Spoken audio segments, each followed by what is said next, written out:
So we've got this game that's actually kind of playable. There's some mechanics going on.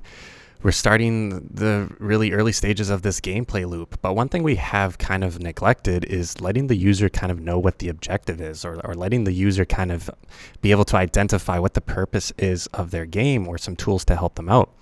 And so that kind of encompasses the UI, the user interface. I don't really know what I'm supposed to do, and when I hit these things, I'm not really notified about any change in my game state. I do have these debug messages down at the bottom, but of course, the player of my game won't be seeing these once this game is finished.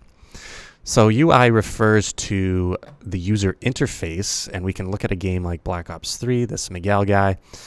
He's got the arts and it's kind of showing you his UI that he created for this quite popular game.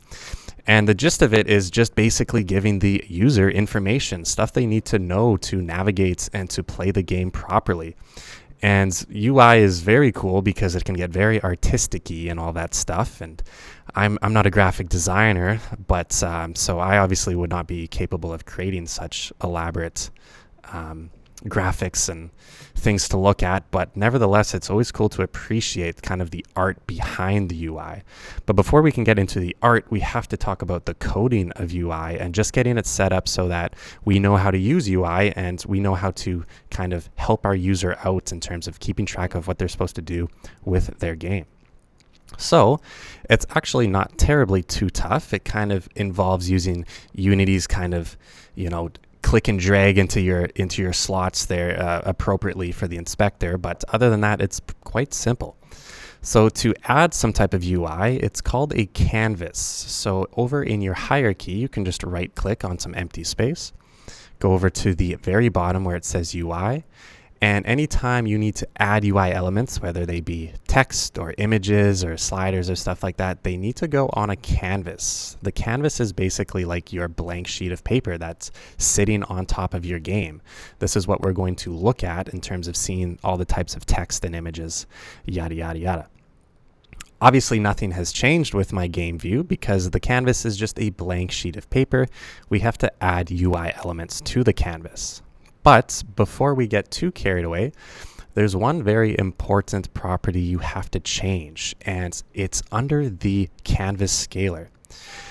You should have the render mode as screen space overlay. That should be by default, but just double check.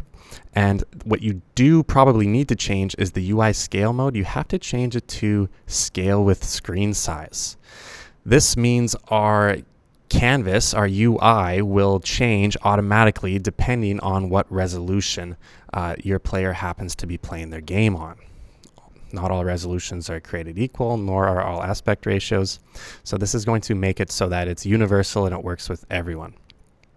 For a reference resolution, this doesn't matter terribly, but you could just pick a standard HD resolution, such as 1920 by 1080.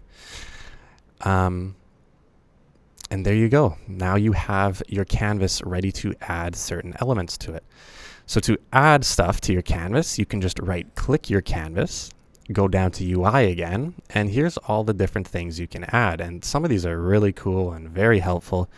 We'll keep it simple for now. Let's start with some simple text. Now, you probably have text with the Text Mesh Pro plugin. That's the one we want. So if you click that, you may need to import your Text Mesh Pro Essentials. So just click that, and it's just going to basically let you use this kind of specific type of text, the only text you can really use. Once it's grayed out, it means it's been imported, and all of a sudden I have this text elements, and you can see it right in the middle of my canvas. And this is UI because it's not actually part of my game. It's not actually part of this world I've created. It's just sitting on a piece of paper as if it was, overlaid on top of my screen or at least my game window. And of course, I'm going to try to show you this. I didn't think a render would take this long for a simple canvas, but here we are. And you can see it's just some text that sits on your screen. It's not interactable. It's just for information, and it's one step closer into building some UI. So how could we make this text interactable? It shouldn't just say new text. We should be able to change it as our game progresses.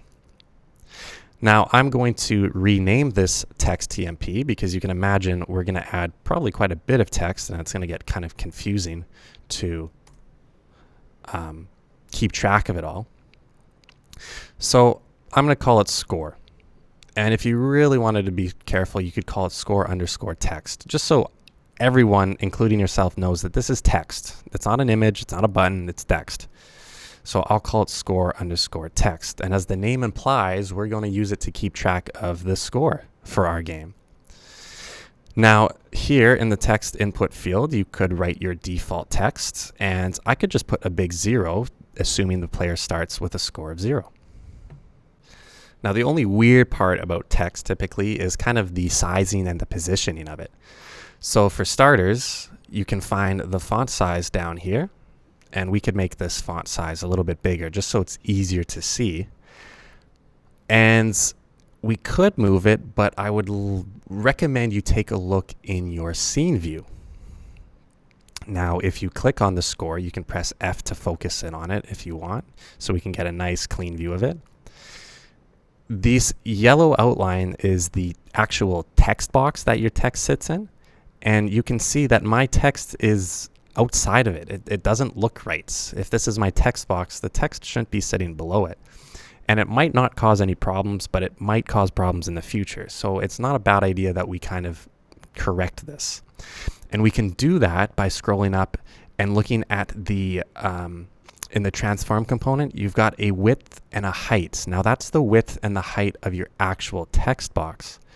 So I could make my text box wider, but more importantly, I could make it taller as if to make enough room for that 0 to sit in. Now this is looking a bit better, and it depends on what you want your text to do. I'm thinking ahead. I would like this text to be in the center of the text box. So scrolling down, you've got some alignment properties here, and I can click the center one to put it nicely into center. And the reason I'm doing the center is because as my score goes up, it's going to center that number no matter what it is. And especially it's important once I get into double digits. Those double digits are going to be centered. Now, depending on how much score I expect my user to get, you'll notice that my text box isn't very big right now. For example, if they hit triple digits, you've ran out of room in your text box, so that third digit is going to go down on the bottom. So just some housekeeping, right? Make sure that your text box is as big as it needs to be. And I can't see us, for my game at least, I can't see the score surpassing 4 digits. But you know what? I got my bases covered. So I'm going to put it back to 0 because that is a nice default start. And I'm going to put it up in the top left. And I've completely changed my mind already. I don't want the text in the middle. I actually want it back on the left, because then I could theoretically make this text box go up into the millions if I wanted to. So I've changed my mind, but at least now you know, at least now you're aware. So that score is just going to grow just like that. All right. So back in my game view, I can see my score, my text up in the top left, and it's sitting nicely. It's positioned in a good spot, and I'm feeling confident that I'm happy with that. So I would say that's the easy part of using your canvas and adding elements to it. The tricky part is updating it, right? Because I want my score to go up when I hit these objects that I'm supposed to hit, in my case, the bamboo. So I have to think, okay, I need to write code. Do I have any code to work off of? Well, because I want my score to increase when the collision happens, if I remember correctly in front of all my different scripts, I should have a script on my main player that is detecting those collisions, right? It's going to be this collision handler script. So if I click on these little ellipses and I edit the script, let's see what we're working with here. Not too much. This script isn't too full of code, But we made this code together. This is when that collision happens. This is when that bamboo goes away. In other words, this is also where I want to award my player a point. And honestly, some of you may see the connection here. Okay, so how do I write code in here to reference this text, TMP text object? What's what I need to add? And I'm going to spoil it, but I almost encourage you to pause the video and think about what your options are here. What have we done previously when we needed to reference maybe a component, right? There's a little hint up there. Not a good example. Let's see if I got one open. Ooh, here's a good one here. When I was spawning enemies, I needed to declare. I basically needed to say which enemy I'm interested in spawning. So back to my collision, I need to declare, I need to announce what thing I'm interested in changing. Well, I just said I'm interested in changing this game object, this TMP text. Okay. So I need to declare it up here. This is something I want to change. So I'm going to go public, as I always do. And I'm going to give it a name. And this is not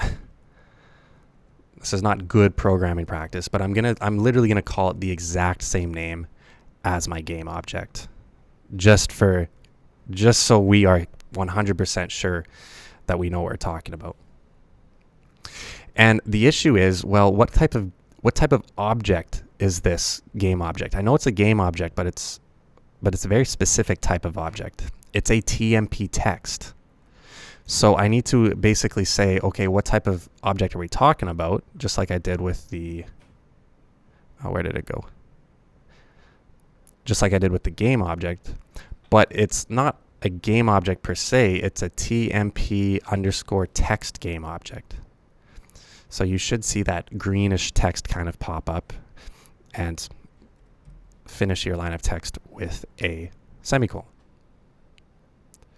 So now this script can talk to something called score text. That's a TMP text object. I have the ability to communicate with this thing. So what would I like to do? Well,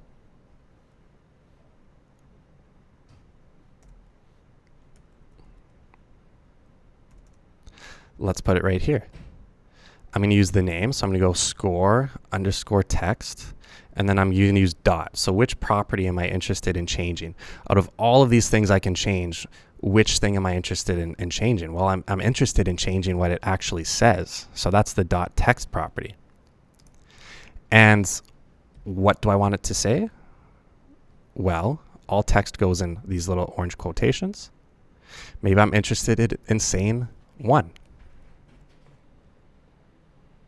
So this says is if I trigger, if I collide, if my game objects collide, I'm going to change the text to say 1. And some of you will see what the issue is here with it, but one step at a time. And remember, the last thing, and the thing that everyone always forgets, including myself, is this script, which is attached to my player 1. This script now has a score text. Which text are you talking about? Well, I'm interested in this one, so I'm going to click it, and I'm going to drag it right there. So now everything is all linked up properly. Let's see if I can actually update this TMP text object with a collision. Boom. So now it is number 1. And this video is becoming a bit long, so we'll save it for the next video. It always says 1, which is not what we want. So we want the score to keep increasing. So we'll talk about that very quickly next video.